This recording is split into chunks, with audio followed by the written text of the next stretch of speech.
মা, ঝুম বৃষ্টি হচ্ছে। কাদামাখা পথ ধরে হেঁটে আসছে তানিশা। হাতে পুরনো একটা ব্যাগ, চোখে মুখে ক্লান্তি। আজ কয়েকদিন হলো চাকরিটা চলে গেছে, ঘরভাড়া বাকি, ফ্রিজে খাবার নেই। এক অদ্ভুত অন্ধকার ঘিরে ধরেছে তাকে। রাস্তার মোড়ে দাঁড়িয়ে তানিশা নিজের ছোটবেলার কথা ভাবছিল।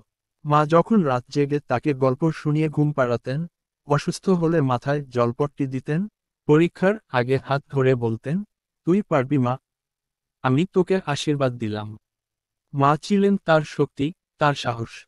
অথচ আজ মা নেই। কয়েক বছর আগেই অসুস্থ হয়ে চলে গেছেন। একটা গভীর দীর্ঘশ্বাস ফেলে তানিশা বাসায় ফিরে যায়। দরজা খুলতেই মনে হয়, ঘরটা যেন আজ আরো শূন্য লাগছে। দেয়ালে মায়ের ছবি টাঙানো, তিনি মায়াভরা চোখে তাকিয়ে আছেন। তানিশা ছবিটার সামনে বসে ফিসফিস করে বলে, মা, আমি আর পারছি না। সব দিক থেকে হেরে যাচ্ছি। ঠিক তখনই যেন বাতাসে মায়ের কণ্ঠস্বর ভেসে আসে, তুই কি হেরে যাওয়ার জন্য জন্মেছিস? মনে কর, আমি তোর পাশে আছি। ওঠ মা, আবার চেষ্টা কর। তানিশা চোখ মুছে উঠে দাঁড়ায়। মায়ের শেখানো কথাগুলো কি ভুলে যাবে সে? না, হার মানবে না। আবার শুরু করবে, যতবার পড়ুক, ততবার উঠে দাঁড়াবে। কারণ মা শুধু মানুষ নন, মা এক শক্তি, এক আশ্রয়, এক অনন্ত ভালোবাসার নাম।